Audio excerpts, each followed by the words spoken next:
Good morning, fourth class. How are you? I hope you are well at your home. Hope you are studying. Okay, so without wasting any time, let's continue our class.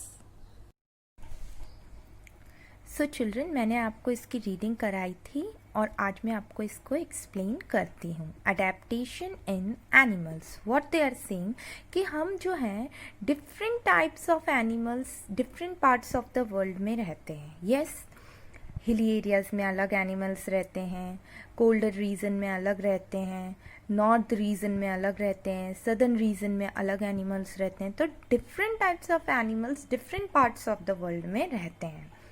The same kind of animals are not found everywhere. Yes, जो polar region में जो animals रहते हैं, जैसे polar bear है, polar bear अपने राजस्थान में मिल सकता है क्या? नहीं मिल सकता.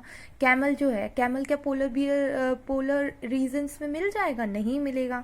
सो सेम काइंड ऑफ एनिमल हर जगह नहीं मिलता, अलग अलग जगह अलग अलग एनिमल्स होते हैं. फिर क्या बोल रहे हैं वो? Do you notice any difference in the behaviour and body design of these animal? Yes, camel का जो बॉडी डिज़ाइन है, जो बिहेवियर है, वो पोलर बियर के बिहेवियर या डिज़ाइन से अलग होगा, उसके शेप एंड साइज से. होगा या नहीं होगा? हर एनिमल अलग अलग होता है. हर एनिमल की क्वालिटीज़, उसकी बॉडी, उसका शेप, उसका स्ट्रक्चर, उसका बिहेवियर, सब कुछ अलग अलग होता है. Animals found in different environmental conditions shows different behavior. Yes, अलग अलग कंडीशन में रहने वाले एनिमल्स के, अलग अलग हैबिटेट में रहने वाले एनिमल्स के जो बिहेवियर होगा वो भी डिफरेंट होगा. सम एनिमल्स वॉक, कुछ एनिमल्स चलेंगे, कुछ उड़ेंगे. सम फ्लाई, अदर्स जंप, कुछ जंप भी कर सकते हैं. अदर्स कैन क्रॉल, जैसे स्नेक्स वगैरह हैं, वो क्या करेंगे? वो क्रॉल करेंगे. जो फिशेस वगैरह हैं वो क्या करेंगी? स्विम करेंगी. तो different animals different environmental conditions में रहने वाले जो एनिमल्स हैं उनके बिहेवियर भी अलग अलग होंगे. We observe different body structures of animals living in different part of the world. Yes, all these features help them to survive in the surrounding by adjusting to the environmental condition, food availability and the ways to protect themselves. जहाँ जहाँ जो animal रहता है वो उस environment के according अपने आप को अडेप्ट कर लेता है, अपने आप को रहने के योग्य बना लेता है, based on the food availability, कि जो रीजन में उसको जो जिस तरीके का खाना मिलता है उस तरीके के फूड पर वो सरवाइव कर लेता है, और अपने आप को अदर एनिमीज से या अपने आप को एनवायरमेंटल कंडीशन से प्रोटेक्ट करने के लिए भी वो उस एनवायरमेंट में अपने आप को ढाल लेता है. For example, fish are adapted to live only in water. Fish जो हैं वो सिर्फ वाटर के अंदर ही अपने आप को सर्वाइव करा सकती हैं, बाहर आएंगी तो वो मर जाएंगी, है ना.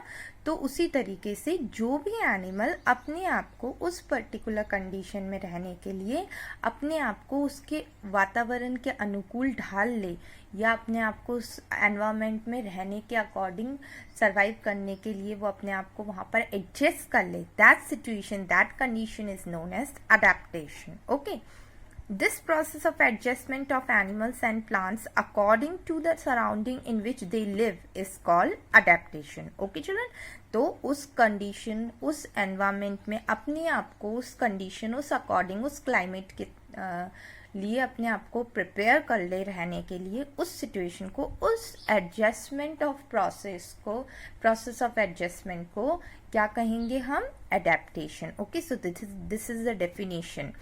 The process of adjustment of animals and plants according to the surrounding in which they live is called adaptation. Understood, student?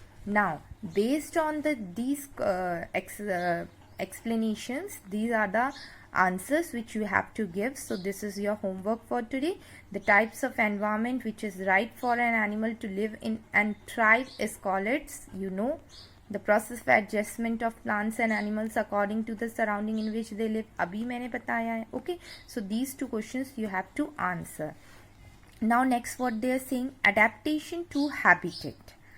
Animals can be grouped into the following types of according to the habitat and the special features they have developed over a period of time to thrive in a particular environment. ठीक है, अब particular habitat जैसे कि terrestrial animal का, water animals का, अलग अलग animals को अलग अलग उनके हैबिटेट के बेस पर वो कैसे सरवाइव कर लेते हैं, that they are showing. Okay, so group किया है उनको अलग अलग उसमें. So first is terrestrial animals, then nocturnal animals. Now come to next page. Here are some grouped aquatic animals, arboreal animals, aerial animals, amphibians. Okay, so all these are based on the habitat, their adaptation. Okay, so we move to first, that is terrestrial animals. What they are saying, animals which live on land are called terrestrial animals. सबको पता है जो land पे animals रहते हैं उनको क्या कहते हैं, terrestrial animals कहते हैं. Lions, tigers, elephants, goats, etc. are some terrestrial animals. Okay, animals like rabbit and mongoose live in burrows. Moles and rats live in underground tunnels, and snakes lives in holes made by other creatures. Understood, student? ये animals अलग अलग जगह पर रहते हैं, जैसे कि rabbits और mongoose burrows बना लेते हैं, मोल्स और रैट्स अंडरग्राउंड रहते हैं टनल्स के नीचे, या फिर स्नेक्स होल्स में रहते हैं. So all these animals live on their particular place. Now adaptive features of terrestrial animals की क्या क्या फीचर्स होते हैं टेरेस्ट्रियल एनिमल्स के. Most of these animals have legs to walk and lungs to breathe. सबसे पहली बात तो जितने भी एनिमल्स होंगे टेरेस्ट्रियल उनके पास लेग्स होंगे वॉक करने के लिए, और ब्रीथिंग ऑर्गन उनका क्या होगा, लंग्स होगा. They have well developed sense organs and a nervous system for quick response to change in their surrounding. उनके पास एक वेल डेवलप्ड सेंस ऑर्गन और एक नर्वस सिस्टम होगा जिससे कि जो एनवायरमेंट में चेंजेस हो उनको सबसे पहले पता चल जाए.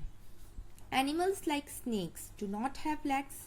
They have scales that help them crawl. ठीक है, snakes, lizard, इनके पास क्या होते हैं, इनके पास legs नहीं होते, इनके पास scales होती हैं, धारियाँ होती हैं जिससे वो एक जगह से दूसरी जगह पे रेंग रेंग करके, crawling मतलब रेंगना, रेंग रेंग करके चले जाते हैं. They do not have external ears, but they can feel the sound as well as sense movement through vibrations in the ground. क्योंकि वो हमेशा जमीन से ही रेंग रेंग करके चलते हैं, तो जो जितनी भी कंपन या जितना भी ध्वनि या जो कुछ भी ग्राउंड के अंदर होता है वो उनको सबसे पहले एहसास हो जाता है, आभास हो जाता है. Okay, animals living in cold region like polar bear and yak have fur और long hairs on their bodies to keep them warm. अब ठंडी जगहों पे रहने वाले एनिमल्स जैसे पोलर बियर, याक, इनके क्या होते हैं, इनके पास बाल होते हैं बड़े बड़े लंबे लंबे, जो कि इनको क्या देते हैं, गर्मी देते हैं और इनको प्रोटेक्ट करते हैं वहाँ की कोल्ड क्लाइमेटिक कंडीशन से. Understood?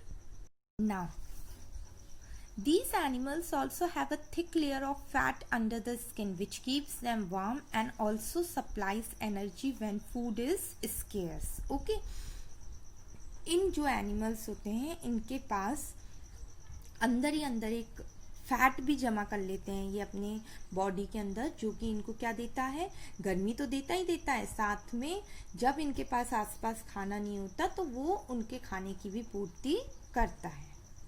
In winter, when there is a scarcity of food, some animals like polar bear go to sleep for a long. This is called hibernation. ठीक है, जब सर्दियों के टाइम पे फूड की जो अवेलेबिलिटी होती है वो लेस होती है, जब उनको खाना नहीं मिलता है तो खाने से, भूख से बचने के लिए वो क्या कर देते हैं, सो जाते हैं लंबे समय के लिए. उस सोने को क्या कहते हैं, hibernation. Animals hibernate or go into deep sleep to escape extreme cold and food scarcity. जब हम सोते हैं तो हमें भूख नहीं लगती है ना, हम सो जाते हैं, हमें कुछ याद ही नहीं रहता है, भूख वगैरह का कुछ भी याद नहीं रहता है. उसी तरीके से एनिमल्स को जब भूख लगती है और जब उनके पास आसपास खाना नहीं होता है तो वो लंबी सी सोने में चले जाते हैं. ठीक है, सो जाते हैं वो, ताकि उनको भूख और प्यास ना लगे और वो वहाँ पर सरवाइव कर सके. During this time, these animals live on the fat stored in their body. ऐसे टाइम में जो उनकी बॉडी के अंदर फैट स्टोर्ड होता है उससे वो खाना लेकर के अपने आप को जिंदा रखते हैं. Desert regions are hot during the day and very cold at night. जो हमारा रेगिस्तानी इलाका होता है, डेजर्ट का जो रीजन होता है वो तो कैसा होता है, दिन में तो बहुत गर्म होता है और रात में बहुत ठंडा होता है, क्योंकि रेत होती है. रेत क्या होती है, बहुत जल्दी गर्म भी होती है और बहुत जल्दी ठंडी भी होती है. Animals living in these regions need to conserve water in their bodies. They are well adapted to survive on less food and water. Camel is a good example of desert animal. अब desert में तो खाना भी कम होगा, है ना, पानी भी कम होगा, तो ऐसी कंडीशन में रहने के लिए वहाँ के एनिमल्स अपने आप को उस तरीके से ढाल लेते हैं. कैमल बेस्ट एग्जाम्पल है. Camels have thick skin and short fur. उसकी जो स्किन होती है वो मोटी होती है और जो उनके हेयर्स होते हैं वो कैसे होते हैं, कम होते हैं. Their skin protects them from the heat. तो उनकी जो बॉडी है उनको उनकी स्किन क्या करती है, हीट से प्रोटेक्ट करती है. They also have special organs to store water. और जो उनका हीप होता है उसके अंदर वो क्या कर लेते हैं, पानी को स्टोर कर लेते हैं. तो जब भी पानी की उनको कमी लगती है तो वो क्या करते हैं, उस पानी को वहां से निकाल करके और अपनी बॉडी के लिए वो पूर्ति कर लेते हैं.